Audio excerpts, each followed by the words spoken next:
March 2023, Tom and I set off to Italy to watch the Milan San Remo. As soon as you cross the border into Italy, it was chaotic. Can't blame the Italians. This is the Corsican and Monegasque having an argy-bargy. But it's beautiful in Italy. This lovely flower shop just on the pavement, cardboard sign, and it's just really beautiful. And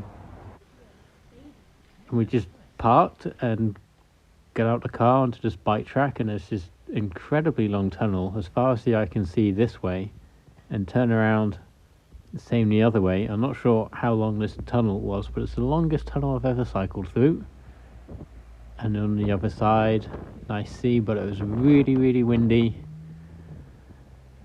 so we headed back through this amazing tunnel and rode to San Remo, where the finish of the famous Milan San Remo is taking place later today. This was around lunchtime, and because it's Italy, you can just ride up the finishing straight.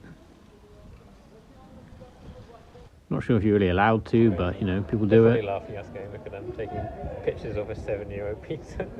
And yeah, €7 pizza. We checked out where the trucks are parking up to meet the riders after the race, and then after getting Tom changed, we head off to the Poggio, the final climb. And here we are riding the road towards the turning. This is the road to San Remo, but the race turns off to the right here and heads over a short climb. I didn't tell Tom how big the climb was or how many kilometers it was, so he just went full speed from the bottom. And this is a large group of cyclists riding in a group, Italians. And Tom thought he could pass some of them. The climb isn't at all steep, but after many kilometers of racing, it's going to be a bit difficult, and the pros go up this so fast. It's quite incredible. The road surface is smooth. It's been resurfaced since my first visit, that's for sure. And there was a large wind. It was tailwinds in like places like here, and then crazy crosshead wind here. There's a little bit of a flat section in the climb, and when you get to the town, it steepens up a little bit, and this is the top of the climb after 2.6 kilometers, I think, of climbing. Anyway, we reached the top, and we didn't want to get stuck at the top because we know the action is going to be down here today, just like last year. So we head down, and there's San Remo. I think this spot's pretty good to see quite a few corners. I saw riders up there. Yes, I saw them. There. So who's in the blue? I think I saw Van der Poel. Look over there. I think Van der Poel's in the blue at the front. Let's go! So I don't know. I just saw the second group, and then Come on, let's do this. see that group of people there. They're in the blue. Van der Poel. He's got 5 seconds, and it's Wout van Aert chasing.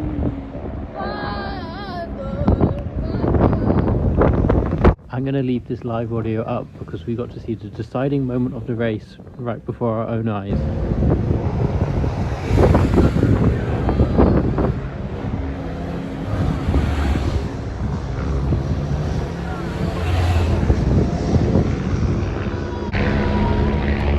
Yo, you got it! You got it! You got it!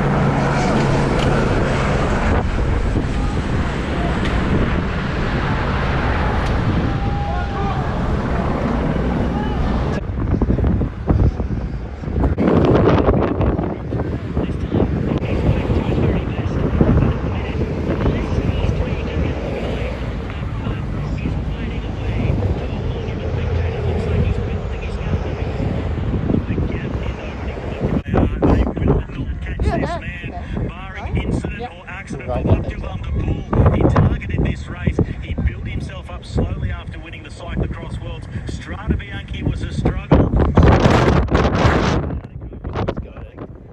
Yeah! Hey!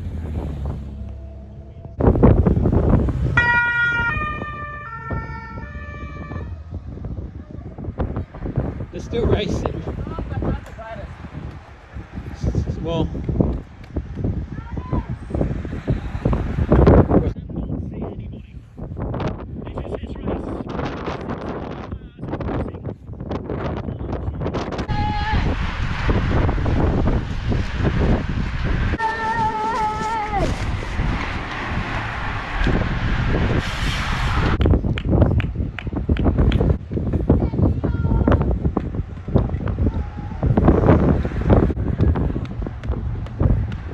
so I looked up the descent and I couldn't see any more cars or riders coming down. So we cruised down to the next corner, and then those people there were like, yeah, there's nothing coming down in the next 5 minutes.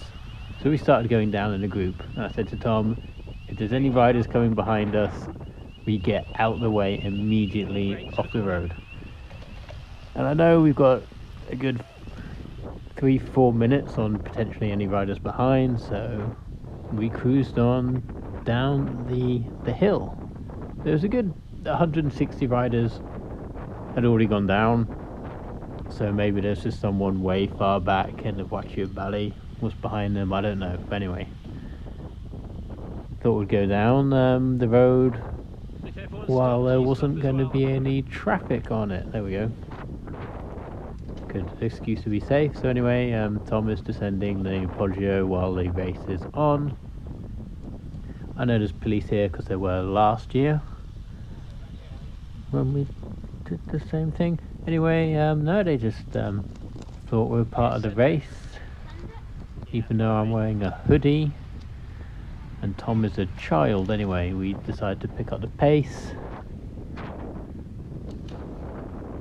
and then I know there's a lot of police at the junction at the bottom. Now, the riders ahead of me just took the corner and went towards the finish line like full speed, but I didn't want to get in any trouble, so my plan was always just to pull off to the left hand side here. This road's a much better surface. It used to be like just bumpity, but this is like a racetrack now. Anyway, this is the bottom of the descent, coming into the junction any moment now. Kind of expecting to be pulled over, but I'm going to pull myself over to the left here. And the other riders just kept on going, and everyone just thought they were in the race. I don't think we're meant to ride there. And even some riders here were like, well, we're going to start riding anyway. Someone just cruised along the left. That rider went past. He was finishing 167th.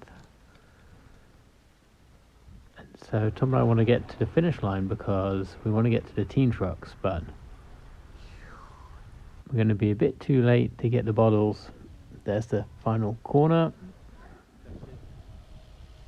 Cruising on the bike path, a lot of dogs and stuff, and there's some bottles getting washed out over there. Here's the Canyon bus and truck. And this was like a fenced off area. I don't know if we were allowed in, but people were in here. I got told not to film, so I filmed at a distance just to get a bit of ambience.